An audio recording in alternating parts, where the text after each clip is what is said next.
in collaboration with Prime Sponsor Representative Jim Cox. I'm sure most of you know Jim Cox. He's a good guy, and he's in our corner as far as anybody can be. Dave Reed promised us absolute control of HA 76. The bill will not be introduced, it will not be run until we give it the okay, and will be done in the manner we choose. So if anybody has any complaints about the bill not coming up for a vote, complain to me. Because we're going to be the ones who determine when it goes and how it goes. When former Representative Sam Rohr ran his school property tax elimination bill in 2006, opponents objected to scores of amendments to remove items and services from the expanded sales tax base. I think all of you probably know that part of the financing for 76 comes from expanding the base of items and services that are subject to the sales tax. We have the smallest tax base of any state in the country. They're eventually going to expand it to services. We don't tax services right now. They're eventually going to expand to services. Governor Rendell tried to do that in the last year of his governorship. It's going to happen. Why not make it happen for this? But in any event, we're expanding the base of services and products that are subject to the sales tax. Sam's bill was subjected to scores of amendments to remove piece by piece items that were subjected to the sales tax. They removed so many of them that eventually the bill was not financially viable. We discussed this with Dave Reed and devised a strategy to limit debate on the bill so we can get a straight up or down vote without having destroyed or altered by opposition amendments. This is a huge score for us. Being able to get that bill to the floor without having all these amendments stacked to it could ruin the bill. Representative Reed agreed with the strategy since he too wants to see a vote on the overall policy of elimination without getting entangled in details designed to kill the bill. He wants an up or down vote, and he said he will help us to implement it since it involves a procedural move that he, as House Majority Leader, controls. He's helping us with it. He also surprised us when he told us that our grassroots movement has far more influence than Harrisburg than we understand. We've been sort of nonchalant about it. But he said that whenever property taxes are discussed, either by individuals or in caucus, the PTCC, the Pennsylvania Taxpayer Separate Coalition, and the Pennsylvania Coalition of Taxpayers Association, the PCTA, are always mentioned, and our likely reactions are considered and debated. It's taken a long time, 12 years, to make this progress, but our voices are being heard, and we are influencing legislative decisions, which is remarkable, and we're very proud of that effort. It's all of you that are doing it, it isn't us. It's all of you who have joined with us to fight this. Regarding this, Representative Reed also said he was asked by the leaders of a prominent conservative lobbying group how we have managed to achieve all that we have. And ironically, that group is unfortunately working against us in Harrisburg and attempting to kill the bill. I believe our success comes down to a few basic principles. First, the Property Tax Independence Act is our legislation. It's crafted by grassroots in cooperation with Jim Cox. It is designed to be nonpartisan and contains nothing that benefits special interest groups or other lawmakers. It's a truly clean bill, and our 87 taxpayer groups from across the state are working as one to enact it because it is ours. Second, we're focused like a laser on a single effort, school property tax elimination. We do not allow ourselves to become distracted by peripheral issues that can dilute the message. So many advocacy groups have problems staying on point as they try to address multiple issues, frequently jumping from one to the other, confusing their members, and sometimes generating disagreements over which efforts to support. They often cannot reach agreement with similar groups to mount a unified effort, and frequently don't want to join with others because they disagree with their goals. We are successful because we have one highly achievable goal. All of our 87 groups work together as one, and we all speak with one voice. Third, we always tell the truth no matter what. How can we be trusted as proponents of this legislation if we are no better than the lying politicians who oppose us? Fourth, our supporters and members groups' ideas and opinions are always considered and implemented whenever it's practical. We solicit and appreciate suggestions, and this practice makes our supporters feel like they have a true voice in the effort. They are not treated like serfs who are having their positions and opinions dictated to them by people who make unilateral decisions. We don't care about party affiliation or political ideology of our supporters or legislative partners. This legislative session, we had 8 Senate Prime sponsors and 10 House Prime sponsors. Both groups were split 50-50 Democrat-Republican. We're pleased to have the support of any lawmaker, regardless of party affiliation. Only their support matters. Democrat senators such as John Udichak, Judy Schwenk, Andy Zinnemann, and Lisa Boscola are a few of our strongest and most outspoken supporters. We do not discriminate by party or any other factor, and this bill has always been regarded as a conservative bill, because Sam Moore was the originator of this in 2004. Surprising that it was always considered a conservative bill, a Republican bill, yet we have the support of the Democrats that we do now, and it's because we wrote it that way. We tried to reach a compromise with both parties. And finally, we are as grassroots as any group can possibly be. We are more than 10,000 supporters strong on Facebook, with an additional 50,000 plus in our 87 taxpayer groups and the PTCC email distribution. We are not financed and directed by powerful, wealthy, self-serving autocrats. We do not have a professional paid staff. We do not solicit or accept donations. We finance everything we do on a personal, individual basis as our supporters choose. Whether or not our supporters are able to spend $1 or $100 assisting with one of our projects is irrelevant. They contribute as they are able, with many in-kind services and not always in cash. Here's an example. Let me give a shout out to some of the people and tell you what they've done. We don't ask for money. We don't ask you to make phone calls. We let you do what you feel will help. Brian Fake from North Essex County designed and offered T-shirts. It's one of Reimer's. Round car magnets. Designed handouts, helped to get them printed by a printing company that employs him. Started a new website that features true stories of people harmed by the property tax. And he set up and administers a statewide internet property tax survey that was presented to lawmakers, 8% of the lawmakers in the new session. He did this on his own. Nobody asked him to do it. Jim Rotsky at 11-9-12 set up an information tent at county fairs, block parties, community events, and the like, hand out printed information and explain our mission. John McCarthy from Clasta, our Lancaster County group. He's really creative. He visits NFIB, National Federation of Independent Business. They're a business group in Pennsylvania who opposes 76. He visits NFIB member businesses to explain how the NFIB opposes HB 76 for political reasons that harms these people who own the businesses and asks them to resign their memberships. So far, he's had 12 of them resign their memberships. NFIB is not real happy about this. Too bad. Supporters in the stop. Bob Kistler, Steve Trainer, and their team from Carbon County spent many summer weekends traveling to community events with their tent and piles of HB 76 handouts. Nobody told them to do this. They did it on their own. They spread the word of HB 76 and gained more new supporters. Bill Sign, on Monroe County, designed to print yard signs and magnetic car door signs and sold them at cost on Facebook. Dickie Blair from the Indiana County Group and Ray Hoffman from Montgomery County visited community events every weekend to distribute printed materials and gain new supporters. Ed Kim from Quakertown writes a new letter to the editor every 2 weeks and has them published in newspapers throughout eastern Pennsylvania. These people are doing all of this on their own and as they're able to. And there are many more too numerous to mention. My apologies to all of those who I failed to recognize, because there's a bunch of them. And finally, and this is what the Patriots board wanted me to talk about tonight, because Ron Bolts is unable to be here. There's an amazing story of Dean Klopp and Ron Bolts of the Pennsylvania Liberty Alliance, who, with their band of volunteer property tax warriors who joined them from many PCTA groups, wasn't just Pennsylvania Liberty Alliance, but other PCTA groups that got involved with them. They defeated a sitting senator who opposed and voted against SB 76. What a marvelous thing to happen. Let me explain it to them. The Berks Patriots board, like many activists, is excited about this victory and has asked us to share how it was accomplished. I'm going to talk first about John Wozniak. John Wozniak is a senator from Johnstown.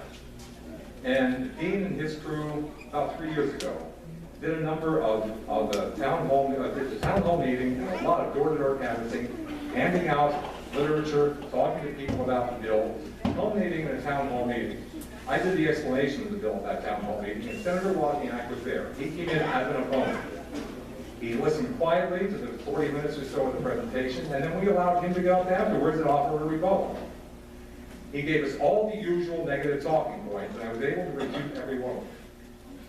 By the time he finished, he was thinking hard about it, and a few weeks later, he declared his support for SB 76. That effort by Dean and his crew flipped that senator and gave us a new vote in the Senate. Absolutely astonishing. It was one of more.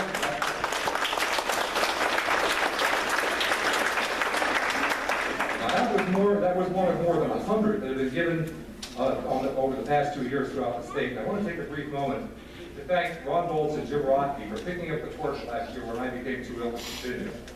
They gave the presentation flawlessly on multiple occasions, and I am forever grateful for their help. This is a prime example of how our 87 groups work together to achieve our goal. Thank you, guys. The Wozniak story is just the tip of the iceberg. Thank you, Owen. Our grassroots movement scored a major victory by unseating a sitting senator from Dauphin and Perry counties who accepted more than $106,000 from our teachers' union opponents over the past 4 years, and that repaid their bribe by opposing and voting against SB 76. Ron couldn't be with us tonight, but he asked me to share these details on how we defeated Senator Rob Temple. I'll give them to you verbatim.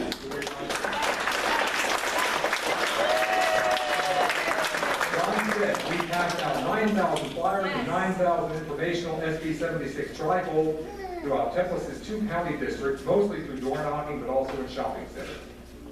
We had 45 unpaid volunteers representing more than half dozen Pennsylvania Coalition of Taxpayer Association groups, doing this in their spare time, away from their families, and in the heat of summer, including a 73-year-old woman on chemotherapy.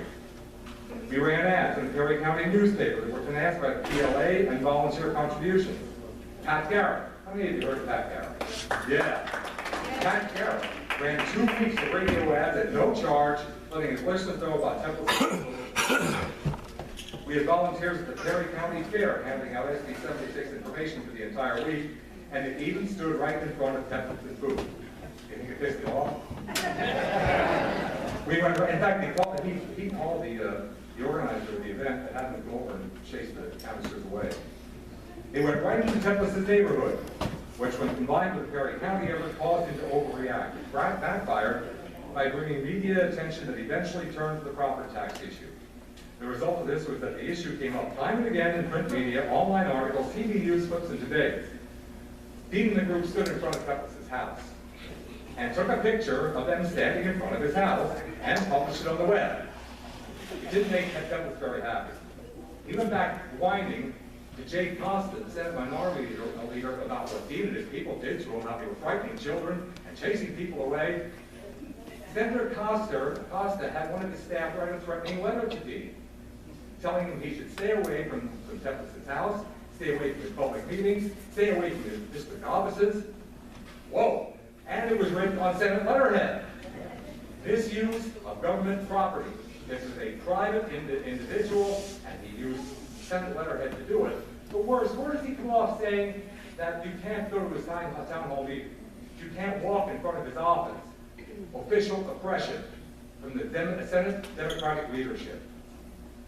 Dean had his attorney write a letter back to him, shut him right down. And I personally wish it would have gone further. I wish Costa would have been sanctioned.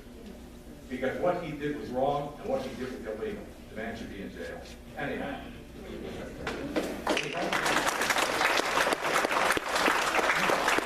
We held town halls in Hershey and Newport, and the Hershey Town Hall drew 3 days of coverage about SB 76 on WGAL TV, giving the issue a Bollywood exposure. They advertised for 2 Sundays in the Harrisburg Patriot News with full-color half-page ads that not only advertised the town halls, but also included the fact that Templeton voted no on the bill, so everyone who read the ad knew about Templeton's vote, and this paper has a huge circulation. Ron says, we're not only doing the groundwork, but you, meaning me, Jim Rothke, and I are in meetings in the Capitol, including numerous meetings with the governor and or his staff. And throughout all of this, Dean Plouffe was absolutely tireless in his promotion of the efforts. On emails, on Facebook, Dean just promoted it on and drew people out and got people informed about this. Dean, thank you, and thank you for organizing this.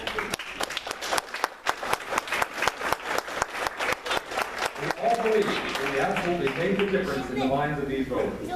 We proved that we can affect these elections, and now that we're moving beyond simply asking Harrisburg to pass this legislation, we're getting involved in the lawmakers' district. There are some detractors who are trying to downplay our efforts by saying that we had nothing to do with the outcome. There was good work from John DeSantis' campaign, the victor who beat him, and Pat, and we certainly aren't looking to take all the credit, but the difference was 3,400 votes. Remember, they handed over 9,000 circulars, plus all of the literature.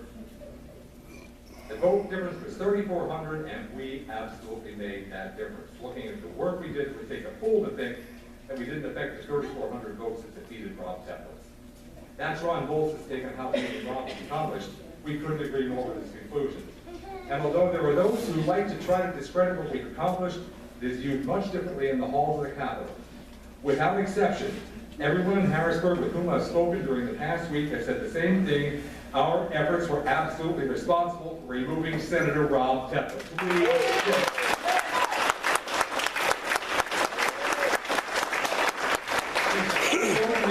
Our effort, but most of all, it takes dedicated, ambitious volunteers to score a win like this. Working as one, the entire Pennsylvania Coalition of Taxpayers Associations won this fight, and every one of our 87 groups could take the bragging rights for this success, including the Berks Patriots, who are one of the 87.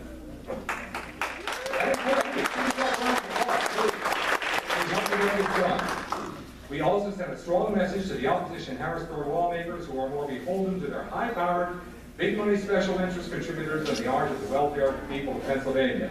We took out one opponent of property tax independence, oppose this, and you could be the next one.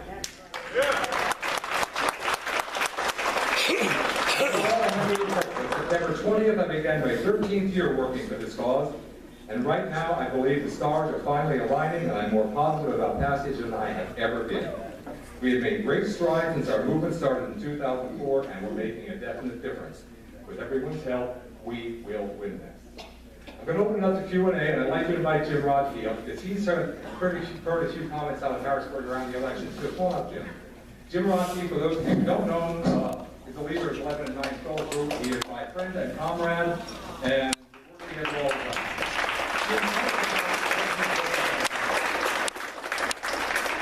And I have spent a lot of time working with legislators, and in the process, we've made friends with staff members who leak us information,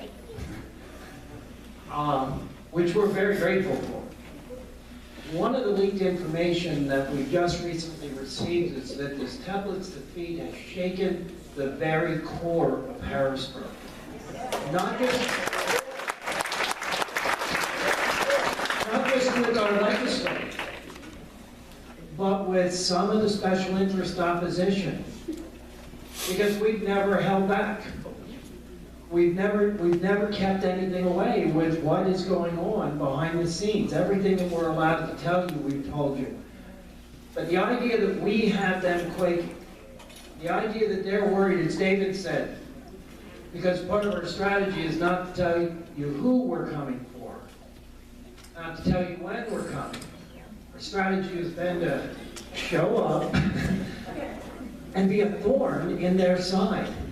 But the important thing is taking the message, getting that message out.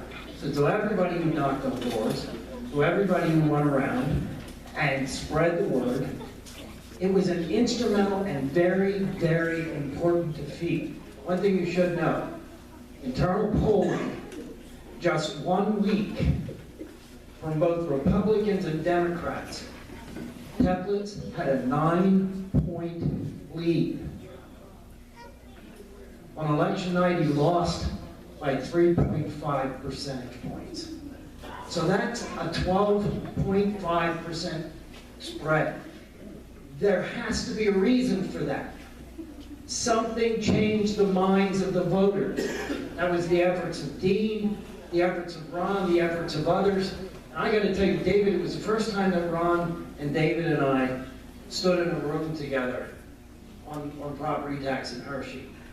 What a joy to have the three of us together again. But I want to thank all of you. This is a critical move. And it was a strategic move. It was a critical move because by targeting and focusing on one legislator, we have sent a message that this is possible anywhere and you could be next. Yeah.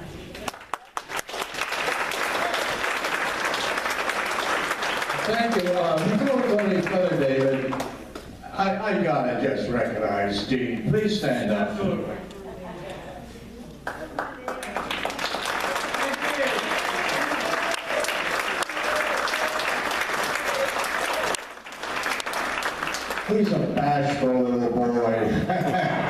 help us